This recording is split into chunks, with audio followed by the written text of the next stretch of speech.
All right, guys and girls, welcome back to the AlwaysMoto Podcast. This is episode 60 of the AlwaysMoto Podcast.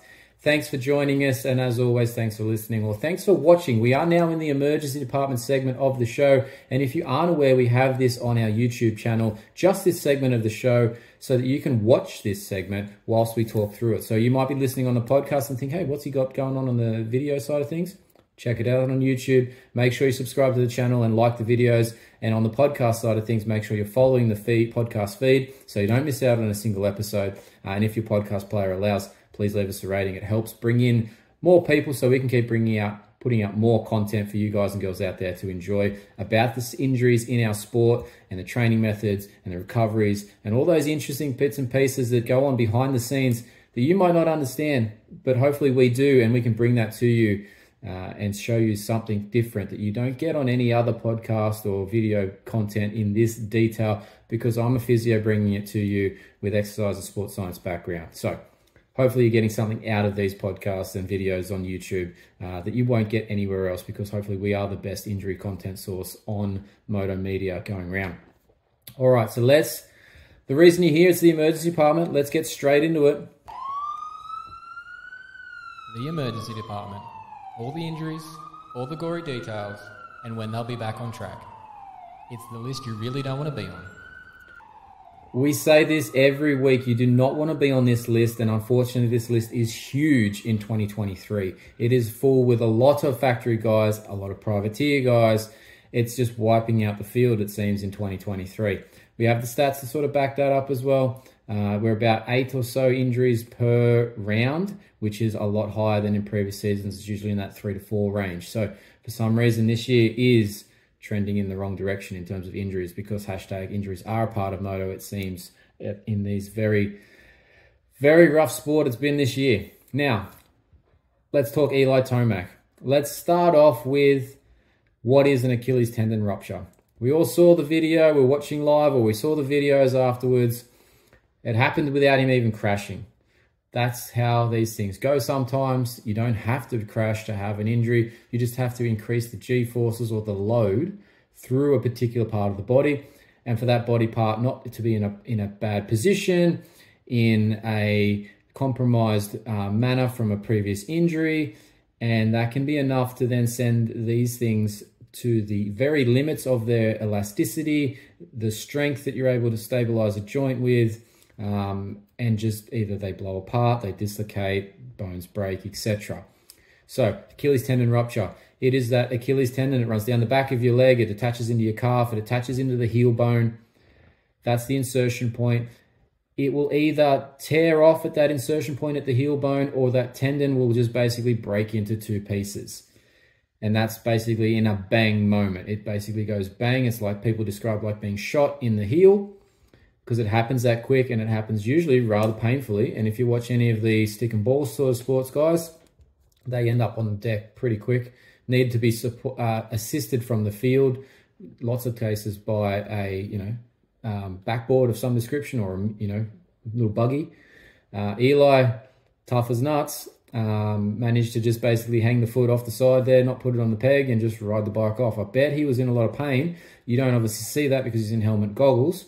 But he didn't look too distressed, but he was not hanging around too long on the track there before he got to the Alpine Star Medical Unit to get assessed, obviously get some painkillers probably, and yeah, work out what next for him in terms of managing that situation, which ended up being surgery on this Sunday in the Vail Clinic, I think it was, that he said in his updates there, which is in that Colorado, where a lot of guys have gone from the moto scene to get some repair work done. So obviously they're doing good work in there. So hopefully that means good things for Eli in terms of recovery. Then the fact there's been surgery done so quickly is an awesome thing, that he will then, obviously he's cutting down the other end of this because it's happened so quick. Now, what else have we got going on here? Now let's start this too as well. Everyone's saying it was an over-flexion or an over-extension. Let's get it right. It was forced dorsiflexion was the movement. When your toes come towards your shin bone, that's dorsiflexion. When your toes go away from your shin bone, that's plantar flexion. Little tip there, that's the anatomy side of things that we physios have to learn in our basics at the beginning. So it was forced dorsiflexion, and it's forced because he was dropped into that position. His toes are on the peg, his heel goes down, and the force is obviously from that G force where he was doing it in an eccentric lengthening of the calf and Achilles tendon attachment, and he wasn't able to control that load into that part where he overjumped the jump. So let's go into that analysis of that situation. If you notice, if you watch the video really, really carefully, when he makes that jump over the tabletop, he actually had his foot already on the peg, on the balls of his foot.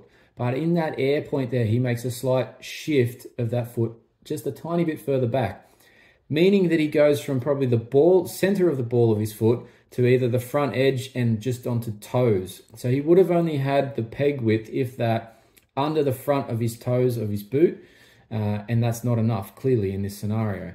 So when he is then landed, he is in a compromised position and not able to control the load as he drops into it, and that's what then leads to the bang moment that caused the Achilles tendon to break. So that was issue number one. Next off, if we go a bit further down, and this is sort of, this was a bit of a clap to James Stewart at this point. I listened to a little short that he had on his podcast this week. So it was one of his Instagram videos. I haven't heard the whole show, but I heard this little description that he did. And he describes that moment as he lands as well, as like being on a trampoline and a double bounce situation where the second bounce you're not quite ready for, and it sort of comes up and gets you before you're ready, and you might be relaxed or extended at the knee joint and not prepared to absorb all that energy that's coming back up from that double bounce situation. And if you watch the video, James is pretty much spot on in that aspect.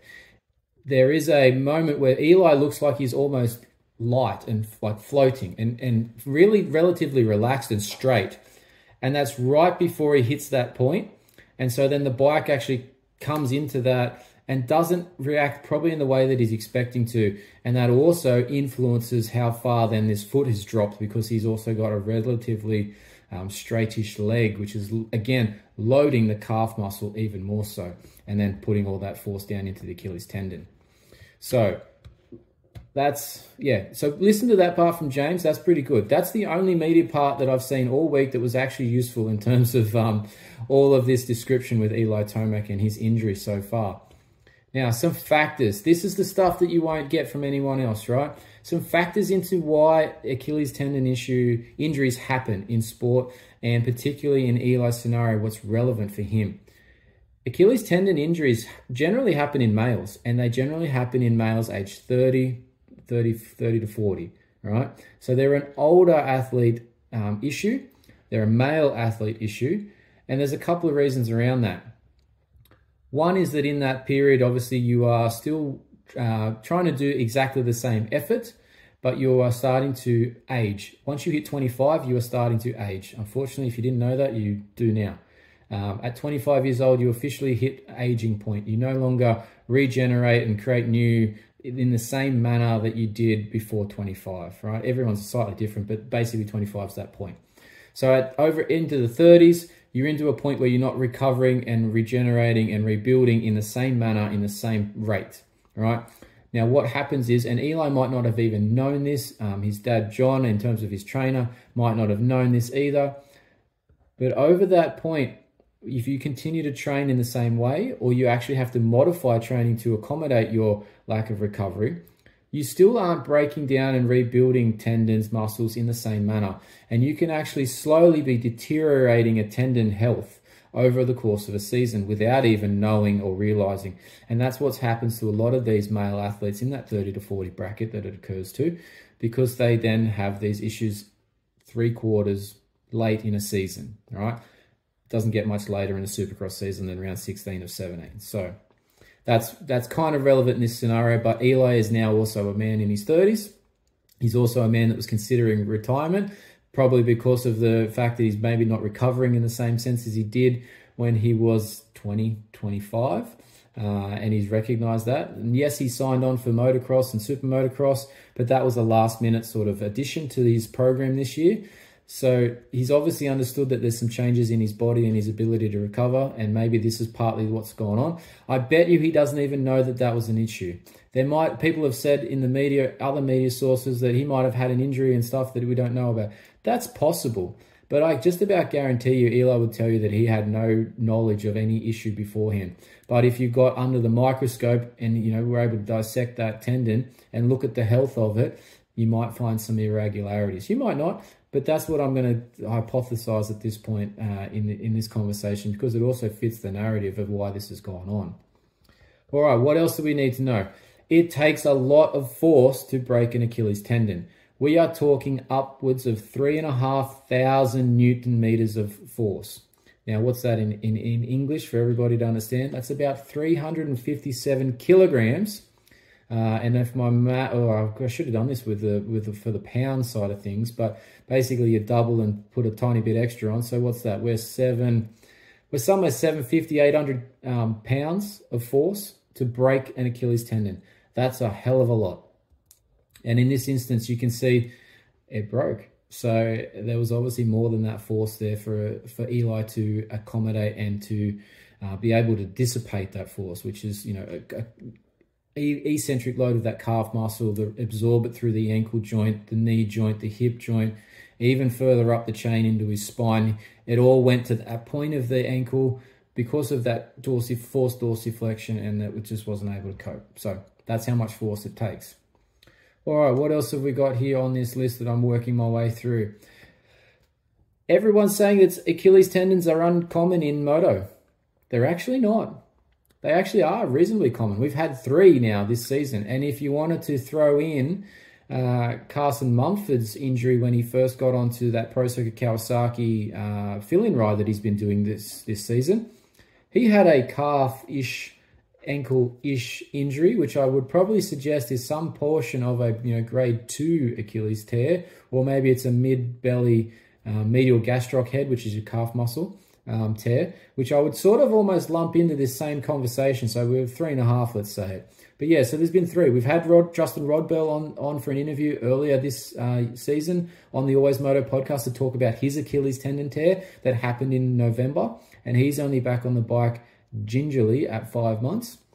And Vince Freeze. Now, not everybody knows about this, but Justin Rodbell mentioned that Vince had reached out to him whilst he was on the podcast with us and said that he'd had the same injury. So we're going to go with it. That he's had that full Achilles rupture as well. And he had it around the same point, and he was back on the bike around the same point, about that 5.5, 6 months mark. And again, that's a gingerly proposition at that time. It's not like he's jumping straight back into hitting supercross whoops. So it's not uncommon, and there are other examples of it over the previous years. Ones that jump to mind, if you remember back a few seasons back, you'll go to Max Anstey, had it happen in pre-season. If you go even a few more seasons back, just notable names so that people will recognize them. Darren Durham had it when he was on Pro Circuit in those years. He had Achilles tear as well. So there are more examples of that. They are in my stats, but it's not an uncommon injury in moto. Just because we don't put our foot on the ground and push off and jump off our feet as such, in the normal sense of how an Achilles tendon injury happens in a game of soccer, football, basketball, tennis, whatever, doesn't mean we can't get these things.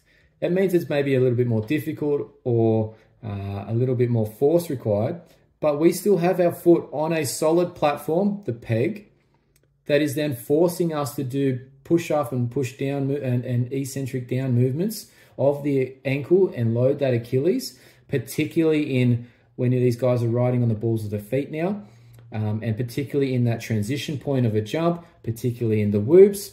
If you watch any of the videos of guys on their balls of their feet going through whoops, they are all dropping down very low in their heel positions to maintain and absorb energy of the bike so the bike stays flatter across those sections. But this is what then can lead to injuries. Now, what else are we going to say? The boot conversation. Everybody, it seems, has wanted to jump onto Alpine Stars and bag them out that it was their fault that he potentially got this injury. I say that's a load of crap. Eli Tomac wears custom boots. Everything Eli Tomac wears from Alpine Stars in some way is probably a custom fit, whether it's to his leg length, his waist width. He wants a little bit more room in the crutch because he's got such, big cojones from being such a badass on a supercross track. He's got adjustments in all of those things. I guarantee it. None of that would be something that anybody could get off a standard product on the shelf, because they're going to have a stock standard thing. And obviously to do the things that Eli wants costs a lot of money, and it's specific to him. So he got the boots exactly as he wanted them. He would have described that he wants this amount of room and movement for a particular, position on the foot peg, and he would have got that from Alpine Stars. Now, think about this: would he have done it differently in terms of his boot flexibility? Now knowing that this has happened, if he went back, if he knew this was going to happen when he was booking, ordering those boots up as such, would he have still gone with the same flexibility available in that boot? I doubt it. I bet you he would have had some sort of more limit point on that dorsiflexion movement, which may or may not have actually solved anything anyway, because it still might have got to the point where the boot stopped, but the load still hadn't been absorbed and it was still going to go to his Achilles and still tear it. But it may have prevented it, right? He might not have got that far down. Maybe it then triggers him to bend at the knee and the hip more, and he just rides that out and doesn't even notice. That's the difference, right? That's the potential difference. And that's what Pete Fox is mentioning when he was talking on Instagram and Twitter this week about what are we going to do to try and solve these injury issues. And I suggested to him on Twitter, well, that comes back to the gear and the design and how it's all functioning. And I said it was, he's a person that could influence those sorts of things. Being, he's got connections all around the sport from his days as the head of Fox and whatnot, or I don't know if it's exactly head of Fox, but you get what I mean. But yeah, so these are things that could be adjusted, right? And maybe they will be in the future.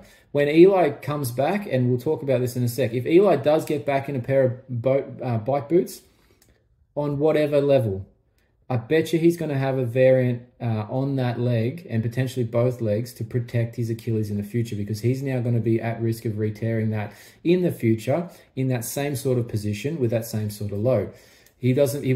All of those things, the load that we mentioned before, that 3,500 newtons, for him now is going to be lower. It'll be more like 3,000 newtons that it requires to tear that, because no matter what he does recovery-wise, that is going to be a weak point for him. It's an existing issue. So he will potentially have some more limitations and some stiffness added to that boot to prevent him from getting into that deep forced dorsiflexion position and protect him from injury in the future. He might do something like even put in a heel raise so that he's actually kicked up and his heel's not flat in the boot, it's actually elevated, because that gives you a little bit of cushion room in that Achilles tendon for flexion movements, dorsiflexion movements. So there's some things that he might do differently with his boots, but you'll have to wait and see. So, do we see Eli Tomac back? What are the thoughts from myself as a physio and the recovery time and what he could do after this? If you look at other cases, now obviously in moto it's a little bit different. We don't have the same, as I mentioned before, the same jumping, cutting, running movements that are required. But you still need to be able to produce a lot of force to stay on the balls of the feet during a whoop section. This is a 6 to 9 month recovery for this injury, no matter what sport you're doing. 6 is the early point, 9 is the recommended, depending on how you progress, and that's across everyone. Athletic population usually leads to the shorter end because they have the ability to do a lot more rehab and fund a lot more rehab, either himself with his own medical insurances, or from being a professional athlete, or in like a team sport, the teams have all these doctors on hand as part of the salary package that they provide these players with for signing with their team.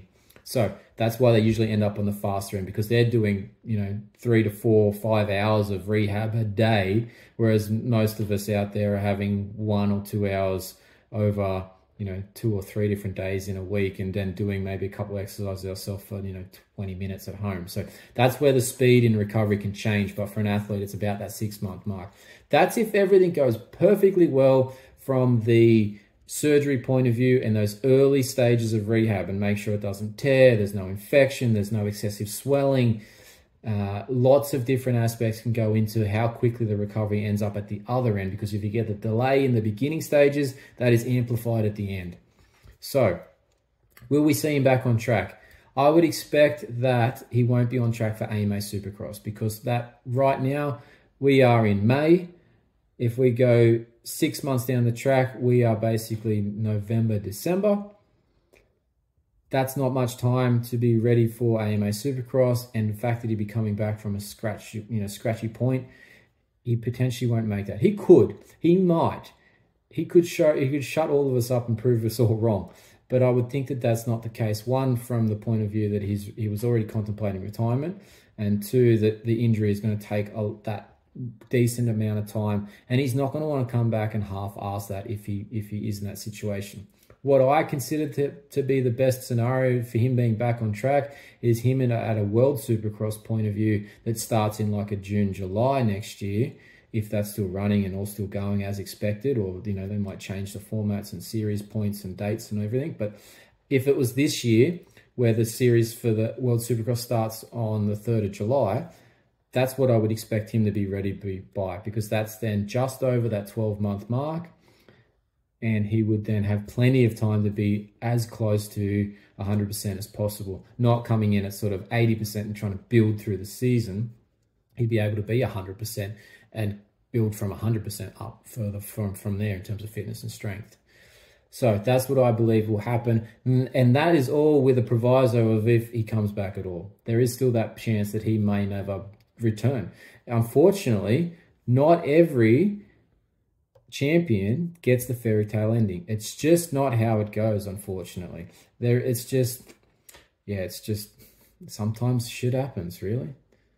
All right, that's our Eli Tomac talk. We're going to move on to the next parts of the next riders in the emergency department, but there's plenty to digest there. If you have any questions, feel free to reach out to me. Drop a comment in the YouTube show below. Send me a message, a DM on Instagram. It's always.moto.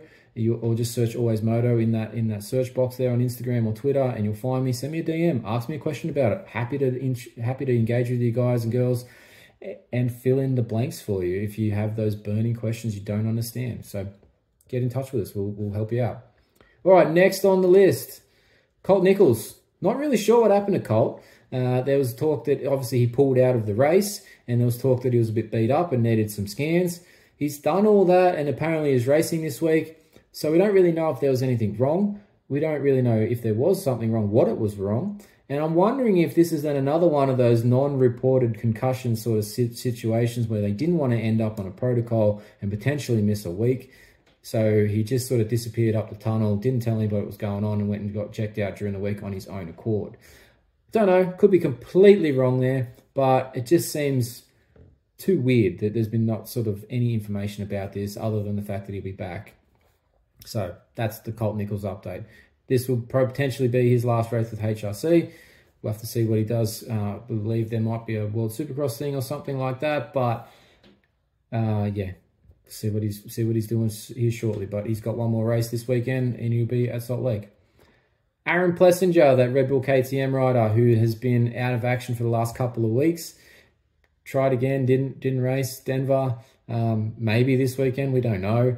I would suggest that the best course of action here for Aaron Plessinger is to just sit out and rest. He's got 2 more weeks until the start of outdoors, and he would be much better placed if he just gave that rest and the body the chance to recover and be 100% coming into that, because he has a chance of getting some regular podiums in this outdoor series at the beginning of the series at least, because of all the guys already on the emergency department list that we won't talk about necessarily, but there's so many factory guys out. It's ridiculous.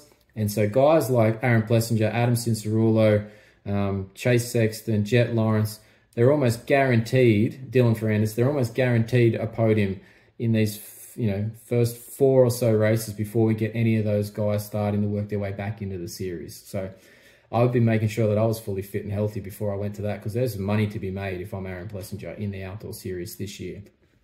All right, Grant Harlan, little update on Grant. He dislocated his shoulder at Nashville in that main event.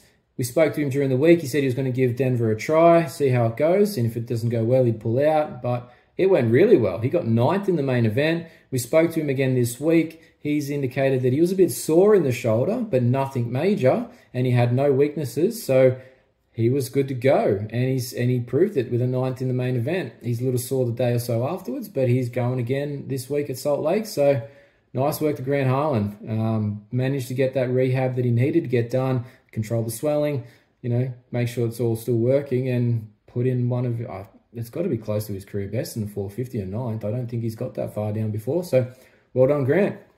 All right, and the other interesting thing that came out of Denver was some altitude talk, as per usual. You expect that at Denver and at Salt Lake this week. You'll hear more about altitude in these 2 rounds than any other time. And again, when we get to Thunder Valley, it'll come up again 1,000 times. Levi Kitchen reportedly had some cramping issues in practice, and it was put down to the altitude. Now, how does that work? Cramping isn't usually something that they associate that with. It might be cramping of the lungs, but he had leg cramping, so was the report. It's all just to do with that oxygen content in the blood. If there's not enough oxygen content, when you're trying to get those nutrients and oxygen to the muscles to make them function, if there's not enough there, they'll work harder to try and bring it in there. And if they still can't get it, well, they're going to run out of the necessary materials to do the action of contract and relax, and they're going to cramp at some point. So it makes sense. So we had to go back and get some stuff sorted out. He managed to obviously work that out for that second in the main event, but maybe that's why he wasn't able to push all the way to the end once RJ sort of gave him the business in a couple of those corners there. So yeah, he didn't actually put up a fight once RJ had got past that second time round. He dropped back a little bit from him. Maybe that was something to do with that altitude issue for Levi in that scenario. We will probably never know. All right, so out from Denver, obviously Eli Tomac is out. Won't be back. Making returns this week in Salt Lake, we don't think anybody. Aaron Plessinger is the only maybe, but you won't know until we see him. And like I said, the smart move is for him to sit out into outdoors. Actually, one other injury we've missed here. We had him on the show earlier in the year when he had a crash at Anaheim 1. He made his return in Denver, and it's Macias. He actually had an ankle injury in practice. He managed to ride through it into the night program, but he's carrying that into Salt Lake. So he's not out as such, but he's got himself another injury there, which is unfortunate. All right, some injury updates from that recovery path that we've been trying to follow a little bit here on the Emergency Department show now as well, just to keep track of some of these guys a bit better for you fans out there.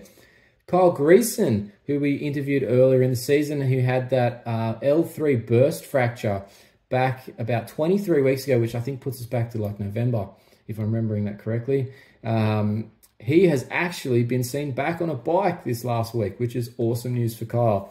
Now, I don't think that's meaning he's coming back to the races anytime soon. He's obviously got a lot of things to work through just yet, but after being off the bike for that long.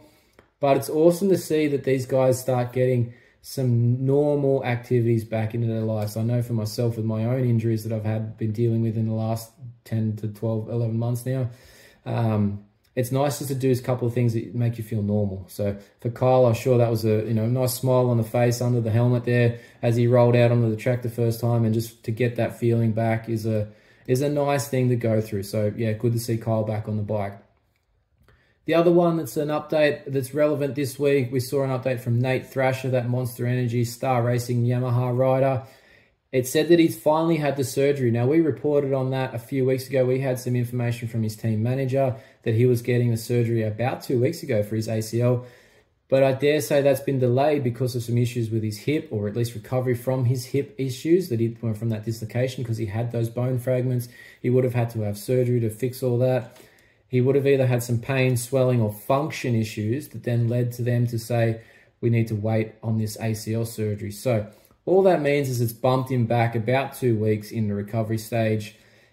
It's not the end of the world, but it's making things look a lot tighter for his prep for season 2024.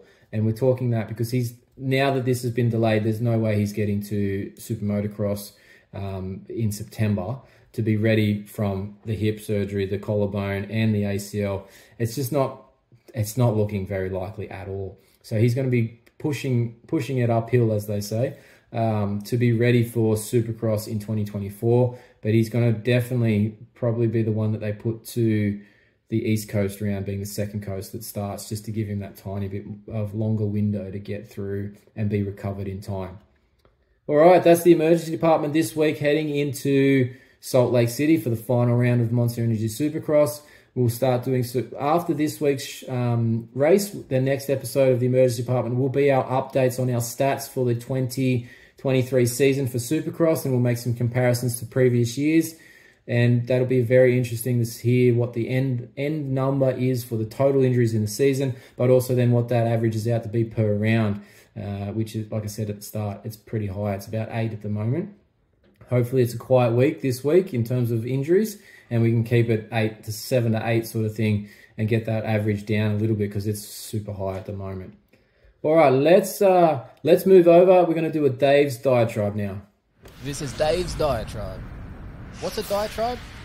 A diatribe is a forceful and bitter attack against someone or something. So keep your head down. You might be next. You could be next. That's right. We go after anyone and anything at times. Now, I missed out on seeing this race at Denver live on the weekend. I was actually out with my family at a race. We're out of signal, so I wasn't able to keep up with much of it at all. But we camped in a tent. It was an awesome time for the family. My kids haven't really done that in a long time, and they don't really remember it. They're only young the last time we did it. So they had a ball of a time, which was awesome. The only issue I've got with it, who the hell starts a generator up at 4 a.m.? I'm in a tent, dude. I can hear everything. I don't need a generator running. I was awake from 4 till the alarm went off at 6:30 when I had to get up and start prepping everybody's bikes. I wasn't riding, which it would have sucked if I didn't get that sleep if I was riding. But come on, dude. 4 a.m. Give it a rest. At least wait until the sun's up. All right, and the other one, we got 2 parts here in Dave's diatribe. It's the other media outlets and their injury updates. They're trying to talk about injuries, which is great. Identify that the injuries happen. Don't try to tell me about the injury. You guys sound so ridiculous when you talk about it. You don't know what you're mentioning. You don't know what you're referring to. And half the time you're talking about the wrong area. It's not good. Give it a rest. Stay in your lane. I don't try to talk about silly season rumors. I let you guys do that. I bring it up once you guys have already talked about it. But I don't try and report on it. That's not my lane. Stay out of my lane. If you need help, give us a call. I can come on your show too. It's easy. I'm available. I'll work anywhere, anytime. Just give us a yell. I'll give you a hand. Just don't butcher it for me, all right? Make sure you're directing all your moto buddies out there to come and listen to the Always Moto stuff when it's talking about injuries, because you'll get a much better insight into what's happening than you'll find on those other outlets. Maybe one day I'll be on one of those other outlets on a bit of a more permanent gig, but for now, I've got my own stage. I'm going to use it to my advantage. All right, let's take a quick break here on the show. That's the end of the emergency department video on YouTube. Thanks for watching. Like and subscribe. But let's take a break on the full podcast episode, and we'll be back in just a sec with a weekly inspection highlight.